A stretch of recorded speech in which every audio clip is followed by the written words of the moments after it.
Dear students, I am your chemistry teacher Sadar Dilshad. हम पढ़ रहे हैं केमिस्ट्री 9 यूनिट नंबर 6 इक्विलिब्रिया, और आज का हमारा टॉपिक है changing the physical conditions of a chemical reaction. और उसमें हम पढ़ने जा रहे हैं effect of change of temperature. तो अगर हम एक रिएक्शन कंसीडर करें, nitrogen react with hydrogen, it gives 2 ammonia at 400 degrees C in the presence of catalyst, and delta H for this reaction is minus 92.4 kilojoule per mole. तो इस reaction में हम देखेंगे कि चेंज ऑफ टेम्परेचर, इस पर क्या इफेक्ट आता है।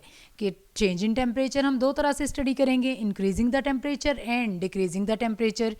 इंक्रीजिंग द टेम्परेचर मीन्स कि रिएक्शन ऑलरेडी एक्सोथर्मिक है, हीट एनर्जी रिलीज़ हो रही है, और अगर हम इस हीट एनर्जी रिलीज़ में फर्दर टेम्परेचर को इंक्रीज़ कर दें तो हमारी इक्विलिब्रियम की शिफ्ट किस तरफ जाएगी।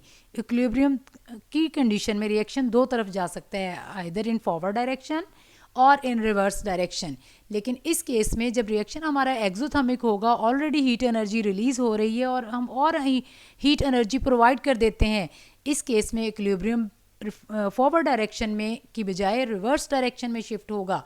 यानी क्या होंगे, प्रोडक्ट्स कन्वर्ट हो जाएंगे रिएक्टेंट्स में। अमोनिया, ये NH3 ये डिकम्पोज हो जाएगा इनटू नाइट्रोजन एंड हाइड्रोजन। लेकिन अगर हम टेम्परेचर को डिक्रीज़ करते हैं, यानी temperature decrease mean endothermic reaction, तो इस केस में क्या होगा कि रिएक्शन हमारा एक्सोथर्मिक है, हीट एनर्जी रिलीज़ हो रही है, हम एनर्जी की सिस्टम की क्या करते हैं, कम कर देते हैं। तो रिएक्शन इस केस में फॉरवर्ड डायरेक्शन में फेवर होगा, यानी नाइट्रोजन और हाइड्रोजन ज़्यादा से ज़्यादा रिएक्ट करेंगे और ये अमोनिया बनाना शुरू हो जाएंगे। जी, ये इसी टॉपिक की मैंने आपके लिए समरी प्रिपेयर की है, इसको ज़रा शॉर्टली पॉइंट्स अपने जहन में रखें। टॉपिक हमारा ये यही है, यही एग्जांपल है N2+3H2 it gives 2 ammonia and this reaction is exothermic, and for this reaction heat energy released is minus 92.4 kilojoule per mole।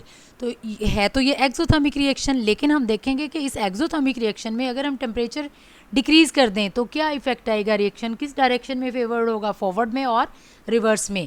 तो ये आपके सामने ये पॉइंट ये देखें, ये क्लियर है कि decrease in temperature system will move in forward direction. Forward direction mean कि N2 and 3H2 ये रिएक्ट करेंगे और ये बनाएंगे 2 अमोनिया। और ये क्यों ऐसा करेंगे, क्यों अमोनिया ये बनाएंगे, ये कैंसल आउट करने की कोशिश करेंगे effect of change in temperature और in order to restore the equilibrium. तो इक्विलिब्रियम को रिस्टोर करने के लिए ये ऐसा करेंगे। हम कहेंगे कि जब टेम्परेचर एक्सोथर्मिक के केस में हम डिक्रीज़ करेंगे तो reaction will move in forward direction.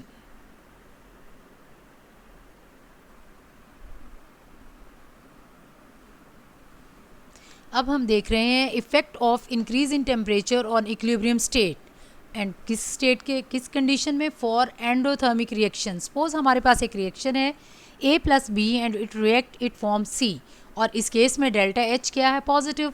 Positive mean heat energy is absorb in this reaction and this reaction is endothermic. इस केस में अगर हम हीट इंक्रीज कर देते हैं, टेम्परेचर बढ़ा देते हैं, तो क्या होगा, system will move in forward direction to cancel out the effect of change. More product formation restore the equilibrium again. यानी अगर हमारा रिएक्शन एंडोथर्मिक हो और एंडोथर्मिक के केस में हम हीट को इंक्रीज कर दें तो सिस्टम तब भी फॉरवर्ड डायरेक्शन में मूव करेगा, वो कैंसल आउट करने की कोशिश करेगा चेंज को और दोबारा इक्विलिब्रियम को रिस्टोर करेगा एक नई पोजीशन पर। लेकिन फेवरेबल कहाँ होगा, इन फॉरवर्ड डायरेक्शन ओनली। तो for increase in temperature reaction is favoured in case of endothermic reaction in forward direction. ये था हमारा आज का topic, effect of changing the temperature on the state of equilibrium. अब नेक्स्ट हम पढ़ेंगे next effect of change of pressure on the reaction at equilibrium state. तब तक के लिए अल्लाह हाफिज़, अपना ख्याल रखिएगा। Thank you.